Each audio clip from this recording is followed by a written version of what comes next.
सिमरन ने आखिरकार वो काम कर दिखाया जो शायद कोई और नहीं कर सकता था।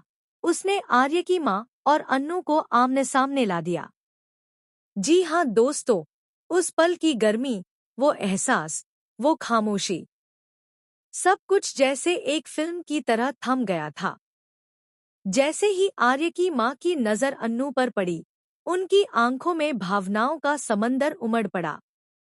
बरसों से दबे हुए जज्बात अचानक बाहर निकल आए। बिना कुछ सोचे समझे वो आगे बढ़ी और अन्नू को कसकर गले लगा लिया। अन्नू के चेहरे पर पहले तो हैरानी थी, पर अगले ही पल उसकी आंखों से भी आंसू छलक पड़े। दोनों एक दूसरे को पकड़े रो रही थी, जैसे बरसों की दूरी कुछ सेकंड में मिट गई हो। पास खड़ी सिमरन के चेहरे पर एक मीठी मुस्कान थी। उसे सुकून मिला कि उसकी दोस्त अन्नू अब आखिरकार उस जगह पहुंच गई है जहां उसे हमेशा होना चाहिए था, आर्य के दिल और उसके परिवार के करीब। सिमरन अब इस पूरी कहानी की सबसे अहम कड़ी बन चुकी है। वही है जो आर्य, अन्नू और उसकी माँ के बीच की दीवारों को तोड़ रही है। लेकिन जैसे ही यह खुशियों का पल आया, एक और सच्चाई सामने आने लगी। एक ऐसी साजिश का पर्दाफाश जो सबको हिलाकर रख देगी।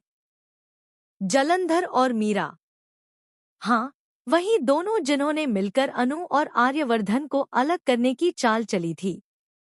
उन्होंने झूठ और गलतफहमियों का ऐसा जाल बुना कि आर्यवर्धन को यकीन हो गया कि अन्नू ने उसे धोखा दिया है। और इसी गलतफहमी के चलते आर्यवर्धन ने अन्नू की बात सुने बिना उससे दूरी बना ली। अब जब सच्चाई सामने आएगी, तो क्या आर्यवर्धन अपनी गलती स्वीकार करेगा? क्या वो अन्नू से माफी मांगेगा?